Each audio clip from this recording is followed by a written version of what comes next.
Salam sejahtera Malaysia, denyut nadi suara rakyat bergema di channel ini. Pertama sekali saya ingin mengucapkan tahniah kepada pencapaian 3 anak pemimpin besar Perikatan Nasional yang cukup membanggakan. Saya lepas ini giliran siapa pula? Nombor 1, ringkasan. Nombor 1, menantu Muhyiddin Yassin akan didakwa atas pertuduhan pecah amanah. Nombor 2, terbaru, baru saja diterima anak kepada Menteri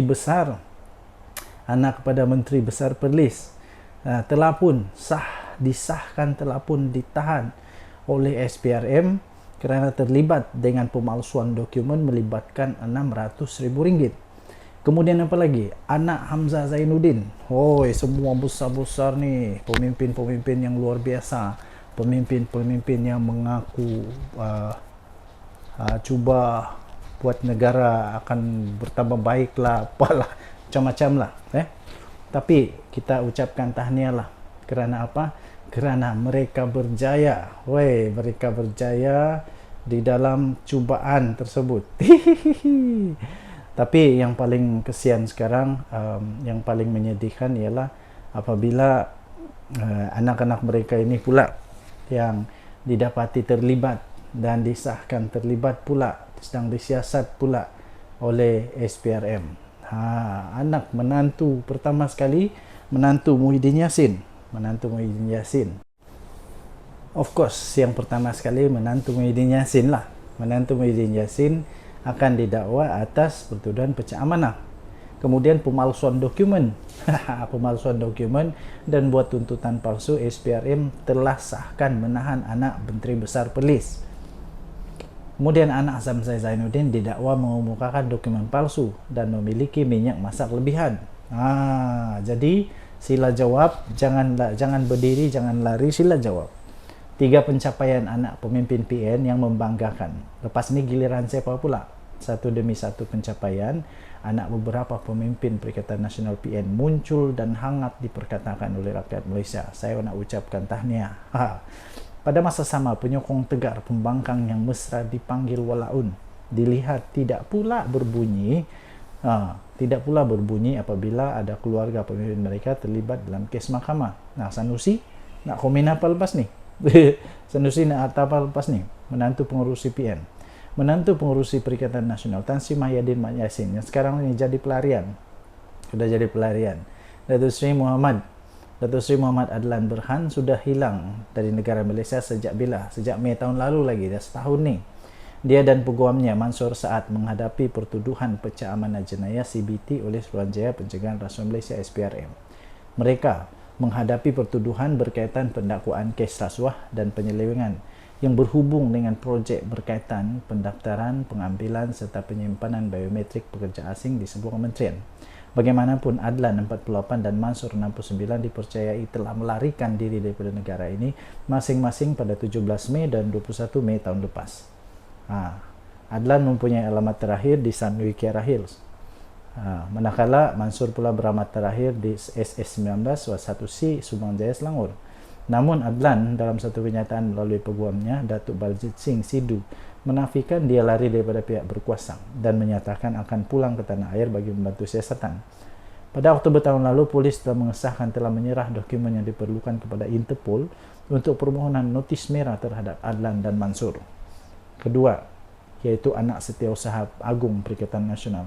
Anak Setiausaha Agung Perikatan Nasional PN, Datuk Sri Hamzah Zainuddin yang juga Ketua Pembangkang, berdepan pertuduhan telah mengemukakan dokumen palsu dan memiliki barang kawalan minyak masak melebihi had yang telah dibenarkan. Muhammad Faizal Hamzah, 39 tahun, didakwa bersama Azizul Abdul Halim, 55 tahun, kedua-duanya pengarah Rimba Merpati Sdn Bhd, iaitu pemegang lesen minyak masak Borong.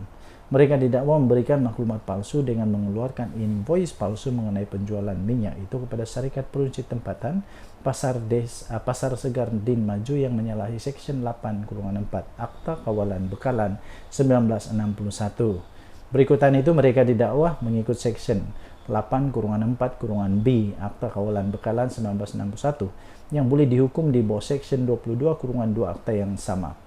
Tertuduh selaku pemegang lesen borong juga didapati melanggar Peraturan 9-1 Peraturan Kawalan Bekalan 1974 yaitu memiliki barang kawalan berjadual jenis minyak masak melebihi 50 tan metrik. Sabit kesalahan boleh didenda maksimum 1 juta.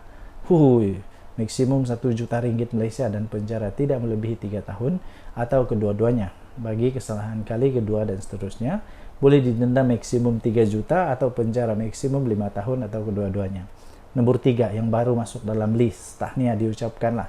Yang baru masuk dalam list ialah anak Menteri Besar Perlis. Paling terbaru dan menggemparkan ialah kes yang melibatkan anak kepada Menteri Besar Perlis Muhammad Shukri Ramli.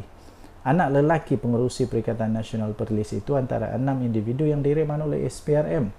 Pada hari ini, mereka direman bagi membantu siasatan pemalsuan dokumen tuntutan palsu berjumlah RM600,000. Dia dan 5 suspek itu ditahan dikehendaki membantu siasatan berkaitan pelaksanaan projek pembangunan prasarana seperti membaik pulih, menyelenggara, pembekalan dan perkhidmatan di seluruh Perlis sejak tahun 2022. Untuk rekod, Muhammad Shukri yang juga Pesuruhjaya PAS Perlis telah mengangkat sumpah sebagai Menteri Besar Perlis yang ke-8 pada 22 November 2022. Belum sampai 2 tahun. Muhammad Shukri 63 tahun menjadi Menteri Besar pertama dari gabungan PN yang mentadbir Perlis buat julung kalinya sejak merdeka.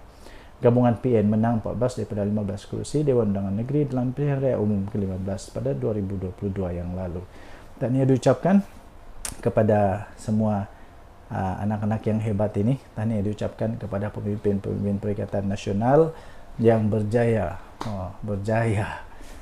menggegarkan seluruh Malaysia dengan keadaan-keadaan yang mantap begini inilah.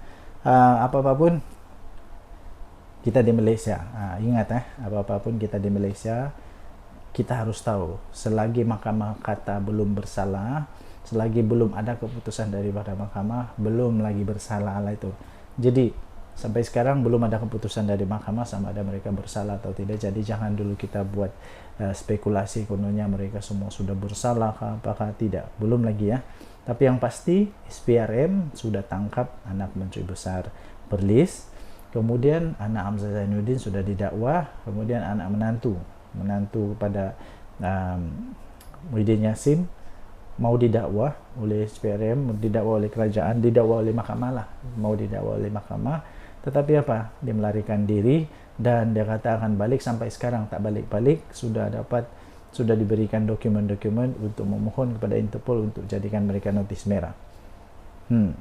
Jadi sekarang bertambah, daripada bising-bising tentang hal lain, selesaikan dulu masalah ini ya. Dan di Suara Rakyat bergema di channel ini. Jangan lupa untuk tekan butang subscribe, like dan share. Malaysia kita punya. Cintai Malaysia, kita jaga kita. Bye-bye.